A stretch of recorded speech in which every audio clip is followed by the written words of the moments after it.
Chances are, if you're a regular viewer of this channel, you've already purchased a copy of EA College Football 25. The game is back, and better than ever, after an 11-year hiatus. Since the Obama administration, a bustling community of college football fans were playing NCAA Football 2014, spending over $100 for Xbox 360 or PS3 copies, or even buying high-powered gaming PCs to emulate the game with mods that included annual roster updates and new textures. But why did fans of the series have to wander the desert for so long? What was it like keeping the game alive in those dark times? Why was the beloved college football series out of commission for over a decade? And what were the circumstances that led to its triumphant return? Let's find out. Strangely, the series began with Bill Walsh College Football, named after the legendary Stanford and Super Bowl winning 49ers head coach, Bill Walsh.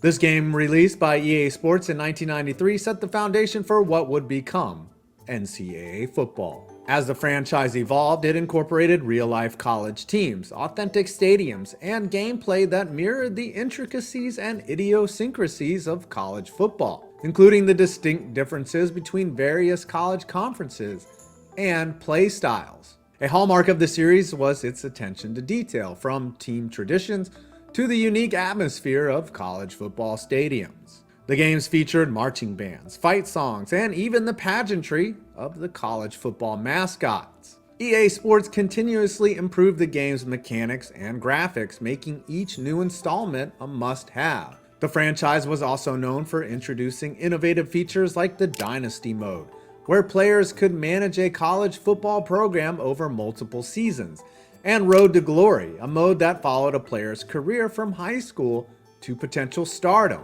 in the NFL. In a lot of ways, NCAA football delivered a better virtual football experience that Madden never could, despite being developed by the same company, Electronic Arts. NCAA football always felt deeper. The recruiting was immersive and addictive. The playbooks were more expansive and diverse, and the gameplay felt just a little smoother than its counterpart. It wasn't ever just a copy and paste of Madden. However, despite its success and dedicated fan base, the NCAA football series came to an abrupt halt in 2013. The termination of the series was primarily due to legal and financial challenges surrounding the use of player likenesses. The NCAA, along with various conferences and schools, faced lawsuits from former student athletes who argued that EA Sports and the NCAA profited from their likenesses without compensation. One of the most prominent cases was led by former UCLA basketball player Ed O'Bannon, who claimed that the use of his likeness in a video game without compensation was a violation of his rights. Am I sorry that all this has happened? Absolutely not. In response to these legal battles and mounting pressure, the NCAA announced it would not renew its licensing agreement with EA Sports, effectively killing the series. EA Sports released NCAA Football 14 as the final installment, featuring Michigan's Denard Robinson on the cover. This marked the end of an era for a game that had become an annual tradition for many college football fans. Being the last official installment in the series, NCAA Football 14 became a cult classic, and its lifespan stretched for over a decade, with a few tweaks here and there, of course. The passion and dedication of the community led to the creation of a fan-driven project called NCAA Football Revamped, a modding effort that breathed new life into NCAA Football 14, the final official release. NCAA Football Revamped began as a collaborative project among a group of die-hard fans and modders who sought to update and enhance NCAA Football 14 to reflect modern college football. The game, originally released on PS3 and Xbox 360, had become outdated, with rosters, uniforms, and team dynamics stuck in the 2013 season. The modders aimed to bridge this gap by providing up-to-date content and improvements, ensuring the game remained relevant and enjoyable. The hard work, attention to detail, and pure unbridled autism that went into keeping the game alive was truly a sight to behold. To access the mods, you would have needed either a modded console or a PC capable of running a PS3 emulator. No small task. But never underestimate the single-minded focus of college football fans to get their hands on the technology that would allow them to once again run the triple option. The modding team, consistent of volunteers with varying skills in graphic design, programming, and data editing, meticulously updated the game's rosters to reflect the current college football landscape. This included adding new players, adjusting player ratings, and ensuring accurate team compositions. Beyond rosters, NCAA Football Revamp made significant strides in updating the game's visuals. The modders redesigned team uniforms, helmets, and logos to match the current styles and brandings of the teams. Amazing. They also worked on enhancing the stadiums, field designs, and crowd graphics, adding new textures and details that brought a fresh look to the game. These visual upgrades helped create a more immersive and authentic experience, making it feel like a contemporary college football game, even though the last official iteration came out in 2013, back before everyone in this country hated each other. One of the most impressive aspects of NCAA Football Revamped is the dedication to authenticity and accuracy. College football changed exponentially in the last 10 years,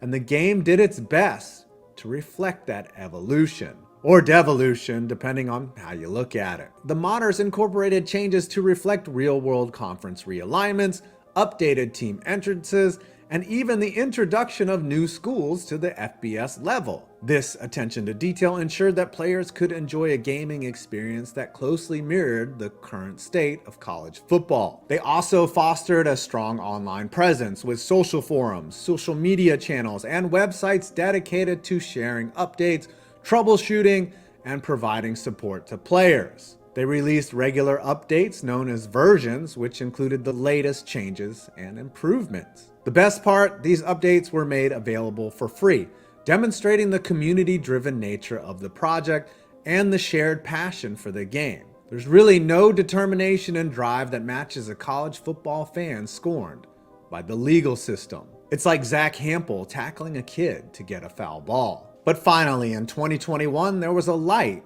at the end of the tunnel. Following the Ed O'Bannon case, the legal and public discourse around college athlete compensation continued to evolve. Various states began enacting laws that allowed college athletes to profit from their name, image, and likeness, culminating in the NCAA's decision in 2021 to adopt an interim policy permitting athletes to earn money from NIL deals. And now you have Livy Dunn. This shift was a crucial factor in paving the way for the return of the college football video game series. EA Sports, recognizing the changing landscape, announced in February of 2021 that it would bring back the college football video game under the new title, EA Sports College Football. This is the best day of my life!